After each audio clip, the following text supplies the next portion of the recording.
මේ තියෙන්නේ දැනට ලෝකෙ තියෙන සිහින්ම ස්මාර්ට් ෆෝන් එක. මේ තමයි Infinix Hot 60 Pro Plus කියන ස්මාර්ට් ෆෝන් එක. ඉතින් මේ ෆෝන් එක ගොඩක් කීනී වගේම මේ ෆෝන් එක අපිට 3D curved display එකකුත් බලා ගන්න පුළුවන්. ඉතින් ඔයා හිතන්නේ මේ ෆෝන් එක රුපියල් ලක්ෂයකට වඩා වැඩි ෆෝන් එකක් කියලාද? නෑ. මේ Infinix Hot 60 Pro Plus phone එක වෙන්නේ රුපියල් 72999ක්. ඉතින් ඔයා තාමත් අපේ channel එක subscribe නොකරපු කෙනෙක් නම් දැන්ම Shanyu Tech YouTube channel එක subscribe කරලා අපිත් එක්ක එකතු වෙන්න. ඒ වගේම notification all දාගන්නත් අමතක කරන්න එපා. එහෙනම් දැන් අපි බලමු මේ ෆෝන් එක මොන වගේද කියලා. ඉතින් අපි මුලින්ම මේ ෆෝන් එකේ box එකේ තියෙන මොනවද කියලා බලමු. ඉතින් මේ ෆෝන් එකේ box එකේ අපිට Infinix Hot 60 Pro Plus smartphone එක බලා ගන්න පුළුවන්. ඒ වගේම temper glass එකක් බලා ගන්න පුළුවන්. ඉතින් මේ temper glass එක curved temper glass එකක්. මොකද මේ ෆෝන් එකේ තියෙන්නේ curved display එකක් නිසා. ඒ වගේම SIM remote tool එකක්.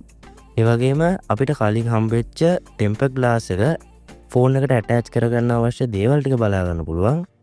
ඒ වගේම plastic back cover එකක්, 45 watt fast charging dock එකක් සහ type C charging cable එකක් බලා ගන්න පුළුවන්. ඉතින් මේ ෆෝන් එක ගන්න කෙනෙක්ට back cover, temper glass, charger වගේ ෆෝන් එකකට අවශ්‍ය කරන හැම දෙයක්ම මේ ෆෝන් එකේ box එකේ බලා ගන්න පුළුවන්. ඉතින් ඒ නිසා අපිට මේ දේවල් වෙනම මිලදී ගන්න අවශ්‍ය වෙන්නේ නැහැ. මේ ෆෝන් එකේ colors 6ක් බලා ගන්න පුළුවන්. ඒ තමයි sleek black, titanium silver, coral tights, misty violet, sonic yellow සහ mocha cyber green කියන colors 6. දැන් අපි මේ ෆෝන් එකේ build එක ගැන කතා කරමු. ඉතින් මේ ෆෝන් එක අපිට Corning Gorilla Glass 7i protection එකක් තියෙන glass front එකක්. ඒ වගේම aerospace grade aluminium unibody mid frame එකක් සහ fiberglass back එකක් බලා ගන්න පුළුවන්. ඒ වගේම IP65 dust tight and water resistance පහසුකමත් මේ ෆෝන් එකේ බලා ගන්න පුළුවන්. ඒ වගේම Infinix ලා කියන විදිහට මේ ෆෝන් එක මීටර් 1.5ක් වගේ උසකින් වැටුණා කියලා මේ ෆෝන් එකට කිසිම ඩැමේජ් එකක් වෙන්නේ නැහැ. ඒ වගේම මේ ෆෝන් එකේ thickness එක වෙන්නේ මිලිමීටර් 5.95ක්. ඉතින් ඔයාට හිතා ගන්න පුළුවන් මේ ෆෝන් එක කොච්චර හීනීද කියලා. ඒ වගේම මේ ෆෝන් එකේ බර වෙන්නේ ග්‍රෑම් 155ක්. දැන් අපි මේ ෆෝන් එකේ buttons and ports ගැන කතා කරමු. ඉතින් මේ ෆෝන් එකේ දකුණු පැත්තේ volume control button සහ power button එක බලා ගන්න පුළුවන්.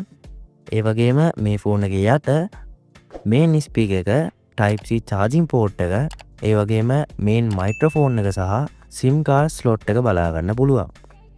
ඉතින් මේ ෆෝන් එක අපිට SIM දෙකක් දාලා පාවිච්චි කරන්න පුළුවන්. හැබැයි මේ ෆෝන් එකට අපිට SD card එකක් දාන්න බෑ. ඒ වගේම මේ ෆෝන් එකේ වම් පැත්තේ මුකුත්ම බලා ගන්න පුළුවන් වෙන්නේ නැහැ. ඒ වගේම මේ ෆෝන් එකේ උඩ secondary speaker එක සහ secondary microphone එක බලා ගන්න පුළුවන්. මේ ෆෝන් එකේ security options වලට આવම මේ ෆෝන් එක අපිට in display fingerprint sensor එකක් බලා ගන්න පුළුවන්. ඉතින් මේ fingerprint sensor එක අපිට ගොඩක්ම හොඳ speed එකක් බලා ගන්න පුළුවන්. ඒ වගේම ගොඩක්ම හොඳ face unlock පහසුකමකුත් මේ ෆෝන් එකේ බලා ගන්න පුළුවන්. දැන් අපි මේ ෆෝන් එකේ display එක ගැන කතා කරමු.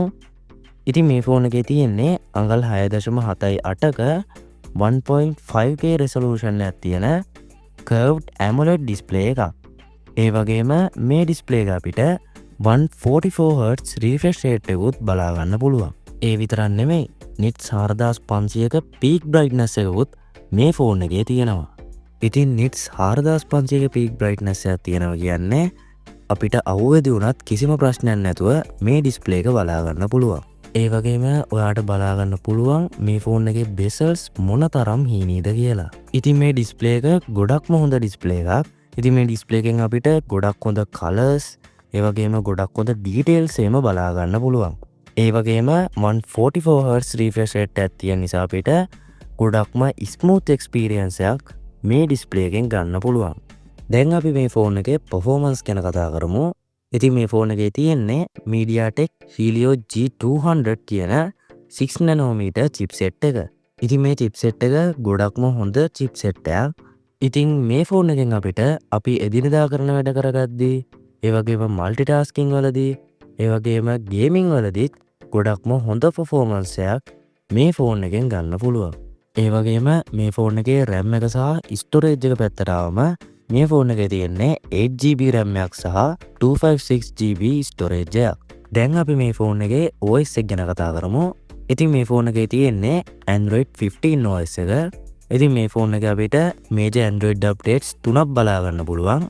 ඒ කියන්නේ අපිට මේ ෆෝන් එක Android 18 වෙනකම් පාවිච්චි කරන්න පුළුවන්. ඒ වගේම Android 15 වලට බේස් වෙච්ච XOS 15.1 එකත් මේ ෆෝන් එකේ බලා ගන්න පුළුවන්.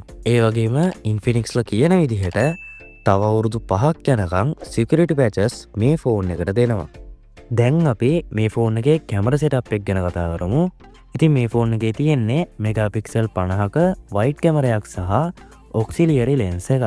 ඉතින් මේ කැමරා setup එකේ තුන්වෙනියට තියෙන්නේ, ඒ කියන්නේ යටම තියෙන්නේ ඇත්තරම කැමරා එකක් නෙමේ. ඉතින් එතන තියෙන්නේ IR blast එකක්. ඉතින් අපිට මේ ෆෝන් එකෙන් ගොඩක් හොඳ කලර්ස් තියෙන, ඒ වගේම ගොඩක් හොඳ ඩීටේල්ස් තියෙන, ඒ වගේම ගොඩක් හොඳ ඩයිනමික් රේන්ජ් එකක් තියෙන ෆොටෝස් කැප්චර් කරගන්න පුළුවන්. ඒ වගේම වීඩියෝ පැත්තට ආවම 2K resolution වලින් 30 fps එක වීඩියෝස් මේ ෆෝන් එකෙන් රෙකෝඩ් කරගන්න පුළුවන්. ඒ වගේම මේ ෆෝන් එකේ selfie camera එක පැත්තට ආවම මේ ෆෝන් එකේ තියෙන්නේ මෙගාපික්සල් 13ක selfie camera එකක්. ඉතින් මේ selfie camera එකනොත් අපිට ගොඩක්ම හොඳ ෆොටෝස් කැප්චර් කරගන්න පුළුවන්. ඒ වගේම මේ selfie camera එකනොත් අපිට 2K resolution වලින් 30 fps එක වීඩියෝස් රෙකෝඩ් කරගන්න පුළුවන්. දැන් අපි මේ ෆෝන් එකේ බැටරි එක ගැන කතා කරමු. ඉතින් මේ ෆෝන් එකේ තියෙන්නේ මිලියම් පවර් 5160ක බැටරි එකක්. ඉතින් මෙච්චර හීනි ෆෝන් එකේ මේ වගේ බැටරි කැපැසිටි එකක් තියෙන එක නම් ඇත්තටම ගොඩක් වටින දෙයක්. ඒ වගේම 45W fast charging speed එකකුත් මේ ෆෝන් එකේ බලා ගන්න පුළුවන්. ඉතින් ඔයා මේ ෆෝන් එක normal use කරනවා නම් ඔයාට සාමාන්‍යයෙන් මේ ෆෝන් එක දවස් එකමාරක් විතර පාවිච්චි කරගන්න පුළුවන්. ඒ වගේම 10W reverse wired charging සහ bypass charging වගේ features මේ ෆෝන් එකේ බලා ගන්න පුළුවන්. ඉතින් මම හිතන්නේ රුපියල් 72999කට ඒවත් නැත්නම් රුපියල් 73000කට මිලදී ගන්න පුළුවන් ගොඩක්ම හොඳ ස්මාර්ට්ෆෝන් එකක් තමයි මේ Infinix Hot 60 Pro Plus smartphone එක. ඉතින් ඔයා මොකද මේ ෆෝන් එක ගැන හිතන්නේ? අනිවාර්යෙන් කමෙන්ට් එකක් දාන්න. ඒ වගේම ඔයා දැනටපත් මේ ෆෝන් එක පාවිච්චි කරන ගමන් ඉන්න කෙනෙක් නම් ඔයාගේ user experience එකත් අනිවාර්යයෙන්ම කමෙන්ට් එකක් විදියට දාන්න. මොකද ඔයා දානේ කමෙන්ට් එක මේ ෆෝන් එක ගන්න ඉන්න කෙනෙක්ට වැදගත් වෙන්න පුළුවන්. ඒ වගේම මේ වීඩියෝ එක දැන් ලයික් එකක් දාන්න. ඒ වගේම මේ වීඩියෝ එක ඔයාගේ යාළුවන්ටත් ෂෙයා කරන්න. ඒ වගේම තාමත් ඔයා අපේ YouTube channel එක subscribe කරලා නැත්නම් දැන්ම Shanyu Tech YouTube channel එක subscribe කරලා අපිත් එක්ක එකතු වෙන්න. ඒ වගේම notification all දාගන්නත් අමතක කරන්න එපා. එහෙනම් මේ වගේ තවත් වීඩියෝ එකකින් නැවතත් හමු වෙමු.